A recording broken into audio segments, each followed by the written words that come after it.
स्वामिनारायणः साक्षादक्षरपुरुषोत्तमः सर्वेभ्यः परमां शान्तिम् आनन्दं सुखमर्पयेत्। वसुदेवसुतं देवं कंसचाणूरमर्दनं देवकी परमानन्दं कृष्णं वन्दे जगद्गुरुम्।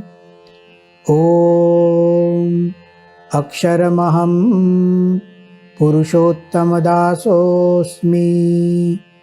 ओम। श्रीमद् भगवद गीता मानव जीवन की मार्गदर्शिका है, मैन्युअल ऑफ मैनकाइंड। भगवान ने हमें जीवन तो दिया, लेकिन इस जीवन को हम किस ढंग से जी सके, इसलिए भगवद गीता जैसे शास्त्र हमें दिए हैं। जीवन कर्म का पर्याय है। जीवन जीना अर्थात कर्म करना। प्रतिक्षण हम कर्म करते हैं। अब यदि हम कर्म करना ही नहीं सीखेंगे तो दुख की संभावनाएं बढ़ जाती हैं। इसलिए भगवान श्री कृष्ण कर्म किस ढंग से करना चाहिए यह भी अर्जुन को सिखाते हैं।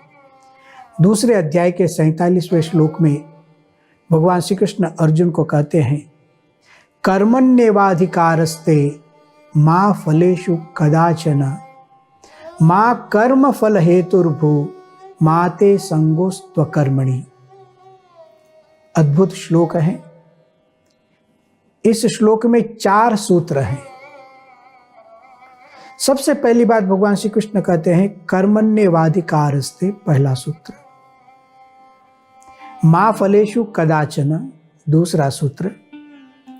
मा कर्मफल हेतुर्भू, तीसरा सूत्र। माते संगोस्त्वकर्मणि, चौथा सूत्र। श्लोक के 4 चरणों में 4 सूत्र सुना दिए और एक जीवन का रहस्य, कर्म करने की कला, सब कुछ इस श्लोक में सिखाया गया। पहला ही सूत्र यहां हमें प्राप्त होता है, अधिकार। कर्मण्येवाधिकारस्ते। भगवान श्री कृष्ण कहते हैं कर्म करने में हमारा अधिकार है। प्रत्येक जीव प्राणी मात्र को कर्म का अधिकार दिया, कर्म करो। और देखिए कितनी दया है प्रभु की, कितनी कृपा है। कर्म करने योग्य शरीर दिया और कर्म करने का अधिकार भी दिया।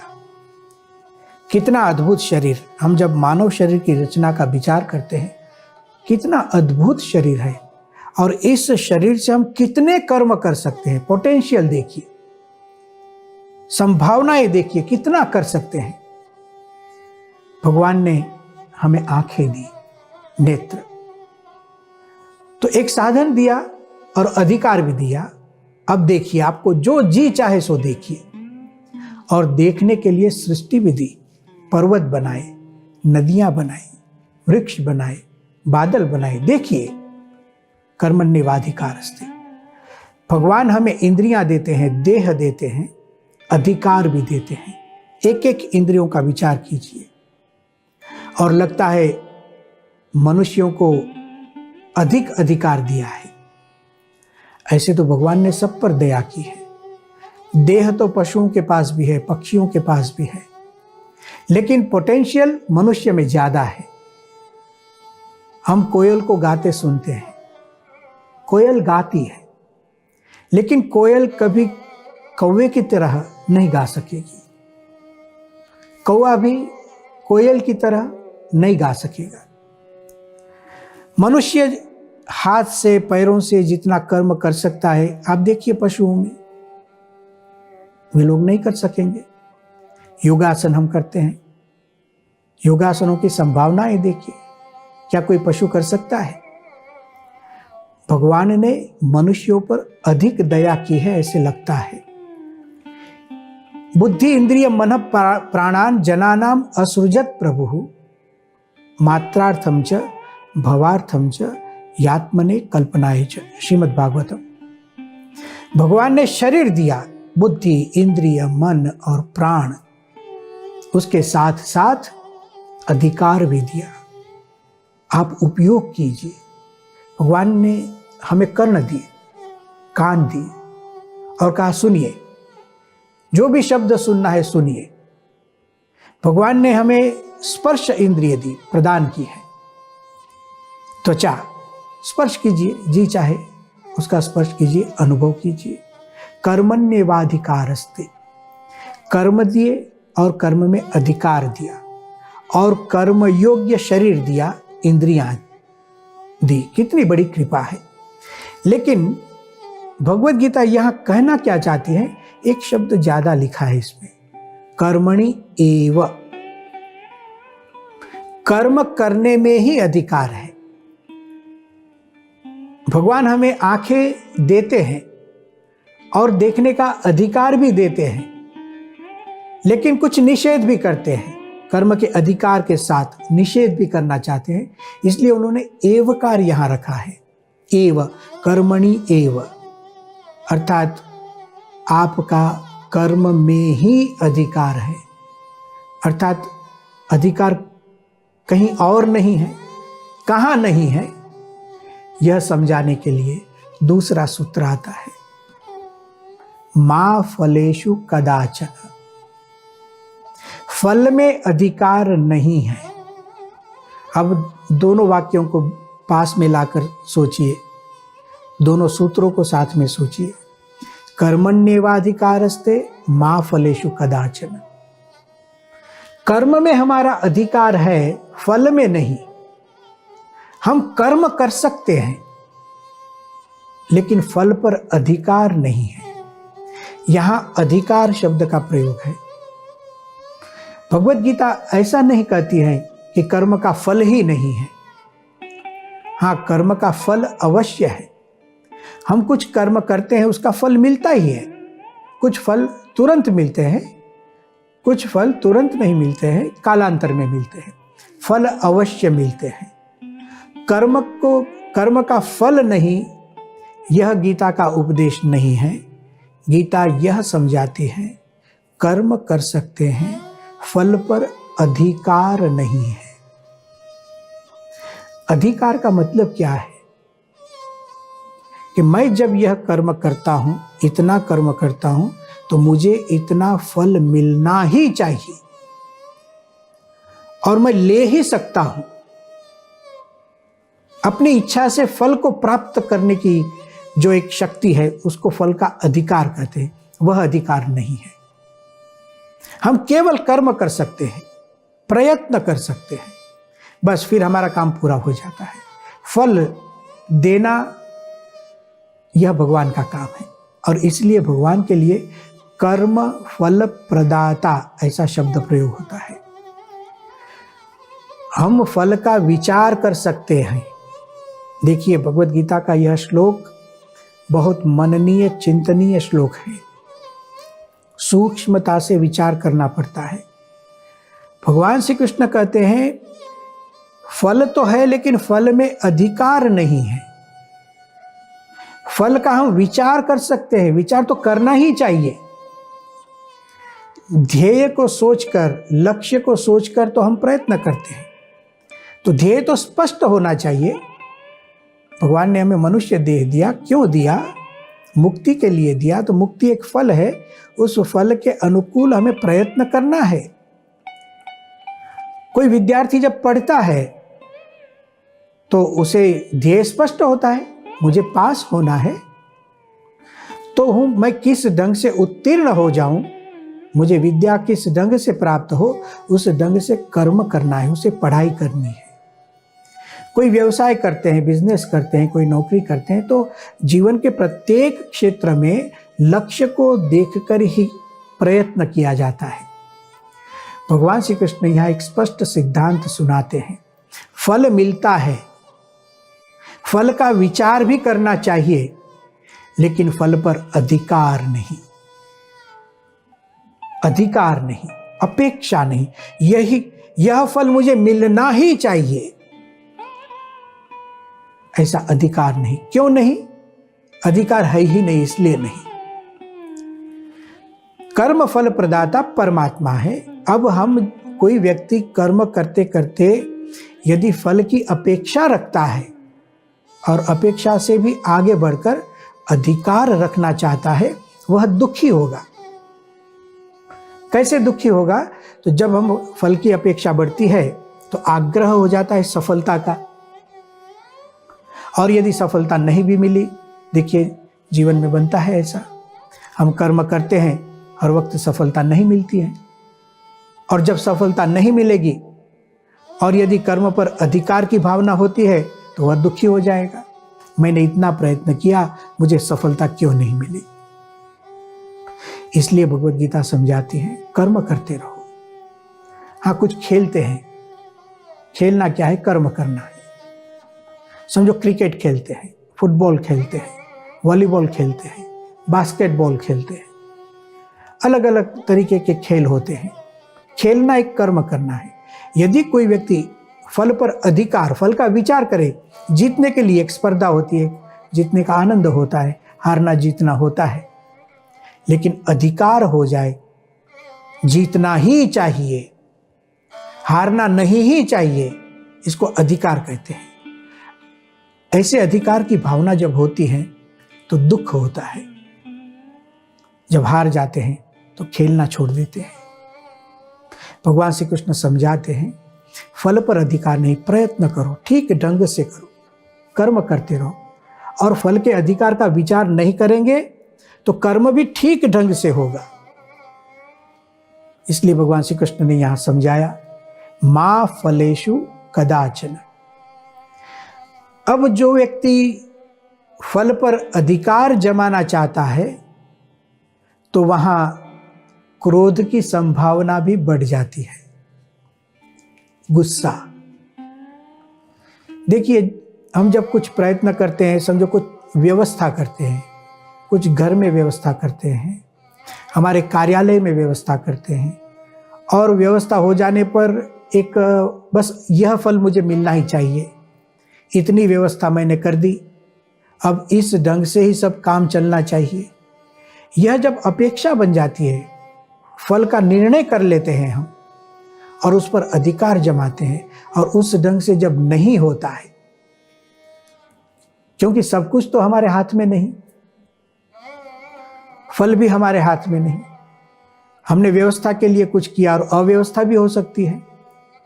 हमने अच्छी भावना से कुछ किया हो और कदाचित गलती भी हो सकती है।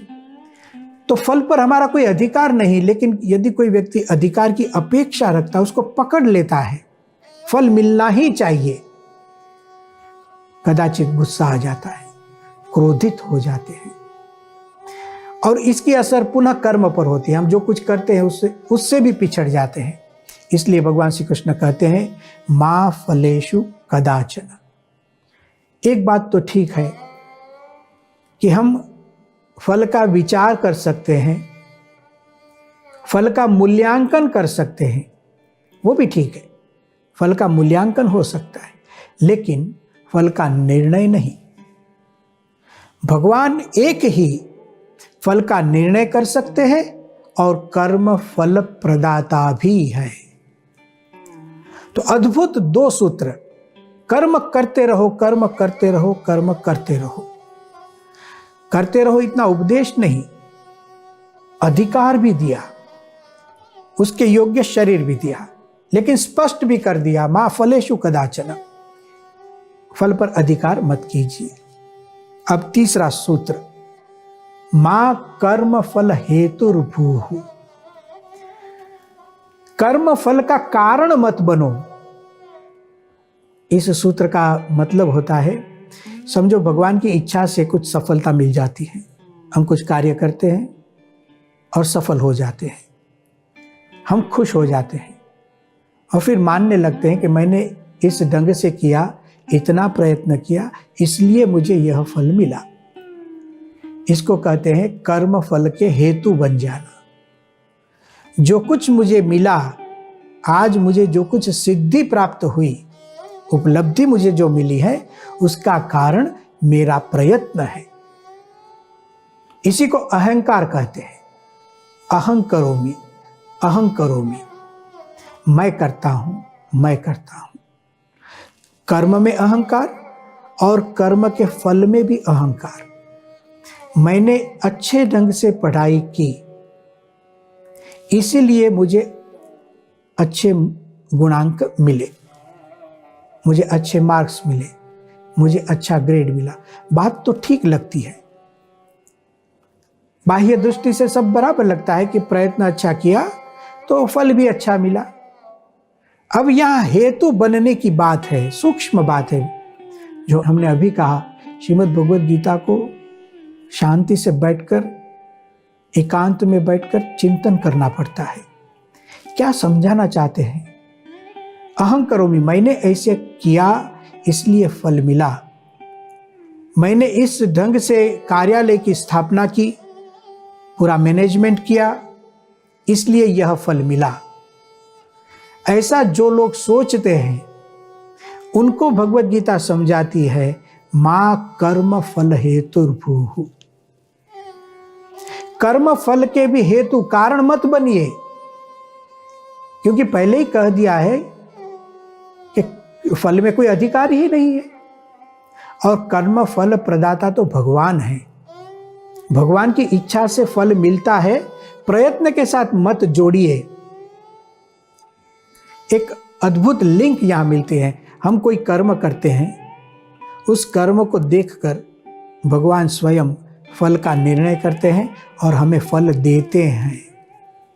कर्म स्वयं ही फल को उत्पन्न नहीं करते हैं, यह भगवद गीता हमें समझाना चाहती है।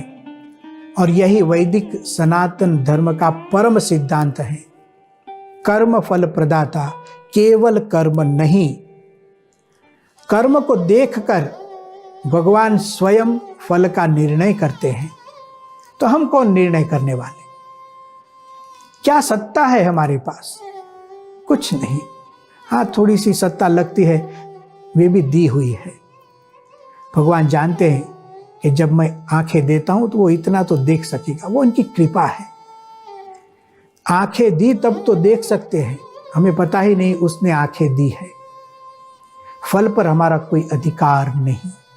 मां कर्म फल हेतुर्भुः। अभिमान मत कीजिए, मैंने किया इसलिए हुआ, ऐसे नहीं। मैंने किया, भगवान प्रसन्न हुए और मुझे फल मिला। इस प्रकार की जीवन पद्धति को जो सीख लेता है वह कर्म करने पर भी थकता नहीं है, उत्साह से कर्म कर सकता है। निमित्त मात्र बनने की यह बात है। मां कर्म फल हेतुर्भुः।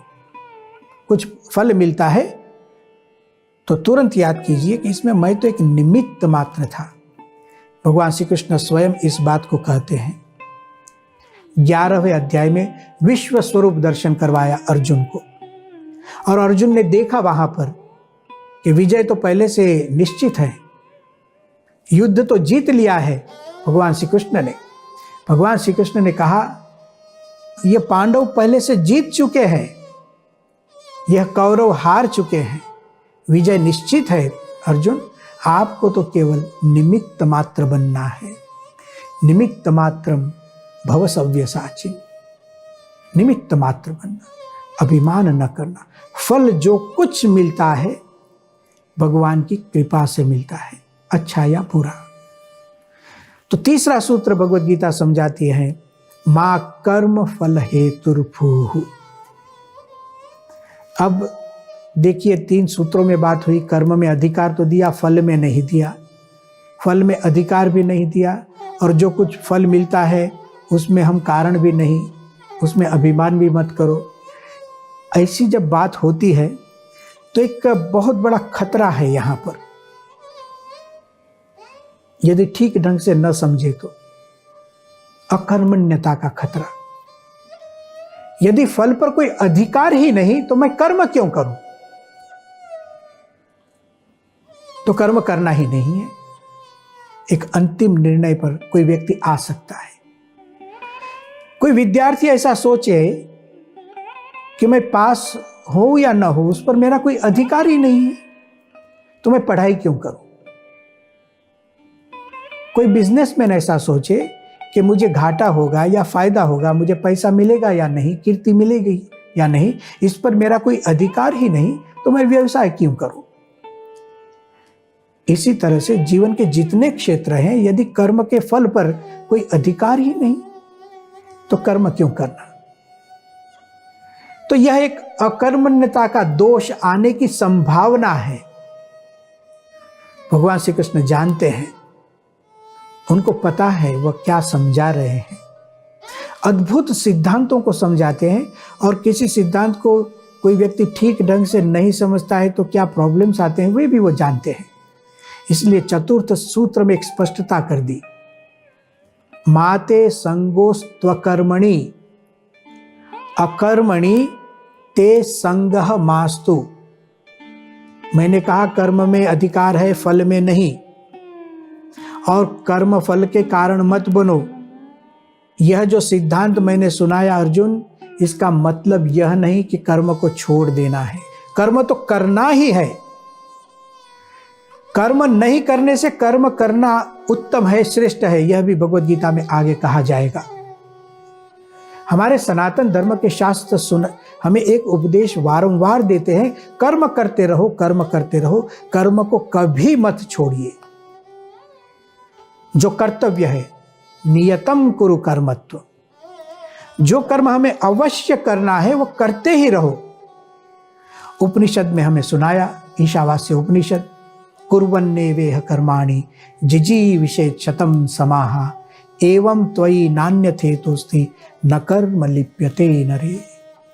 कुर्वन्नेवेह कर्माणि, कर्म करते रहो। अरे फल पर अधिकार नहीं है तो भी हाँ करते रहो, क्योंकि कर्म को छोड़ देंगे तो और अनिष्ट होगा। कर्म करना सीख लेंगे तो सुख मिलेगा, मुक्ति मिलेगी। कुर्वन्नेवेह कर्माणि जिजीविषेत् शतं समाः, 100 साल तक जी। भगवान जहां तक हमें जीवन देते हैं, जितने वर्ष तक देते हैं, तब तक कर्म करते रहिए। कैसे कर्म? नियतम कुरु कर्मत्व, आज्ञा के अनुसार कर्म। जो कर्म हमारे लिए निश्चित हुए हैं, तो एक अकर्मण्यता का जो दोष आने की संभावना है, उसको टालने के लिए भगवान श्री कृष्ण ने चौथा सूत्र समझाया, माते संगोस्त्वकर्मणि। तो कर्म को छोड़ना भी नहीं है, कर्म करने के लिए भगवान ने जो अधिकार दिया है उसका संपूर्ण उपयोग करना है। कर्म के अनुकूल जो इंद्रियां दी है, बुद्धि दी है, शरीर दिया है, उसका भी उपयोग करना है। फल में अधिकार नहीं है। फल का विचार करो, अधिकार मत करो। फल मिलता है तब अहंकार मत करो। कर्म करते रहो, कर्म करते रहो। अद्भुत भगवद गीता का उपदेश है। प्रमुख स्वामी जी महाराज यहां 4 बातें समझाते थे। वे कहते थे, मैं कर्म करूंगा और मुझे निश्चित फल मिलेगा ही, ऐसा कोई अधिकार जमाता है, वह रजोगुणी विचार है। मुझे फल नहीं मिलेगा तो मुझे कर्म करना ही नहीं, अकर्मण्यता का जो विचार करता है वह तमोगुणी विचार है। कर्म करते रहो, फल का अधिकार मत रखो, लेकिन भगवान के कर्तृत्व का विचार नहीं करता है, वह केवल सत्वगुणी विचार है। और भगवान सर्वकर्ता है, भगवान कर्म फल प्रदाता है। भगवान ने मुझे इंद्रियां दी हैं, शरीर दिया है, तो मुझे कर्म करना है। इस ढंग से जो कर्म करता है वह कर्मयोगी है। 3 गुण से पर होकर गुणातीत भाव को प्राप्त कर जब हम कर्म करते हैं तो इस श्लोक में जो कहा गया उसकी सिद्धि होती है। भगवान श्री कृष्ण ने कहा, कर्मण्येवाधिकारस्ते मा फलेषु कदाचन मा कर्म फल हेतुर्भुः माते संगोस्त्वकर्मणि। ओम शांति शांति शांति।